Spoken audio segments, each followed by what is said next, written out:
I want to talk about the biggest and the most important story in the world, the Wuhan coronavirus. This coronavirus is a catastrophe on the scale of Chernobyl for China, but actually it's probably worse than Chernobyl, which was localized in its effect.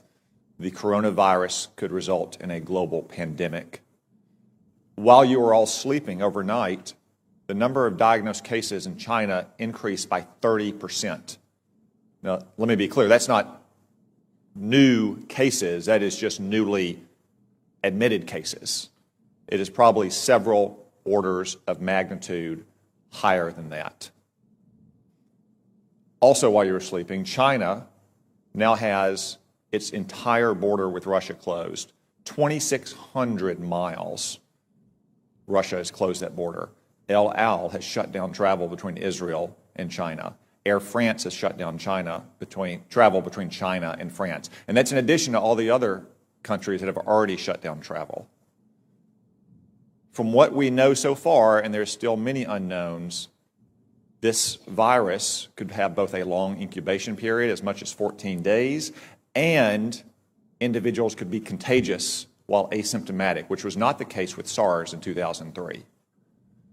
Furthermore, from some cases, it appears the virus could be aerosolized, which means it doesn't require the kind of contact that you have with, say, a married couple kissing each other or a family living in close quarters in a hotel or apartment, but rather the distances we are all sitting apart right now. Yet China is still lying about all of this. They've been lying about it from the very beginning, and you don't need their history of lying about SARS in 2003, though it is relevant here. You just have to see what's happened over the last 2 months.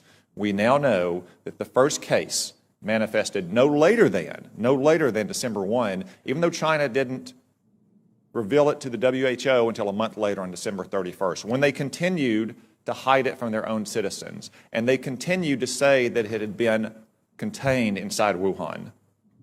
Today, it is in every single province in China. They also claimed for almost 2 months, until earlier this week, that it had originated in a seafood market in Wuhan, that locals had contracted it from animals in, say, bat soup or snake tartare. That is not the case. The Lancet published a study last weekend demonstrating that of the original 40 cases, 14 of them had no contact with the seafood market, including patient 0.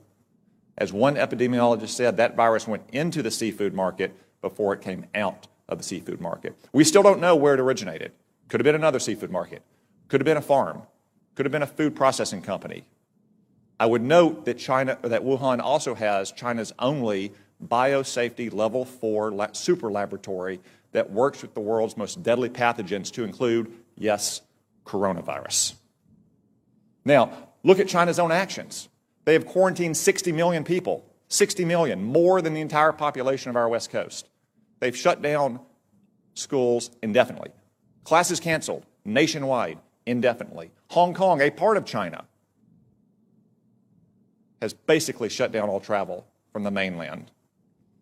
That's why it is essential that we immediately stop all travel on commercial aircraft between China and the United States. Making exceptions, of course, for American citizens to come back, as we just brought back yesterday, allowing essential trade to flow as long as crews on ships and aircraft are not allowed to go into the general population in America, and making exceptions, of course, for medical personnel to go into China to try to get a handle on this. It is essential that we take those steps, and essential that we get to the bottom of China's deceit and incompetence on this measure.